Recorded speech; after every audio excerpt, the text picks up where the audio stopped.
सभापती महोदय, नेमका छळ, नेमका यांच्या छळ झाला त्याची व्याख्या काय?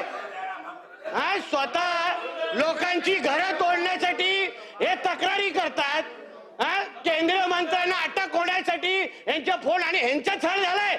अध्यक्ष महोदय, यांची सत्ता असताना हे लोकांची छळ करायचे, लोकांची घरं तोडण्याचे आणि यांची तक्रारी द्यायचे, आणि यांचा कुठला छळ झालेला आहे? हे छळ करणाऱ्यापैकी आहे लोक. करणी तशी भरणी, हे अंगावर आलं यांच्या. करणी तशी भरणी, हा नियतीचा खेळ आहे. ह्याला छळ, ह्याचा कोण छळ करणार? अहो कारकुनाचा कोण छळ नाही करत. कारकुन स्वतःची तुलना छत्रपती संभाजी महाराजांची तुलना ह्यानी करावी? ह्यानी काय काय ह्यानी माफी मागितली पाहिजे, शिवभक्तांची माफी मागितली पाहिजे. अध्यक्ष महोदय, छळ ही व्याख्या ह्याला लागू होते का? कोणी काय व्याख्या, काय मागणी करावी? काय मंत्री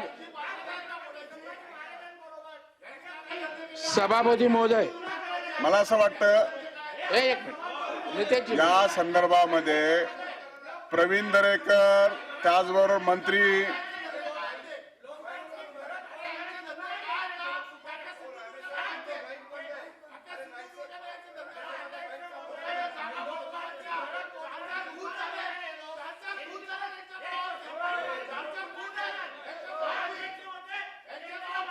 Thank you.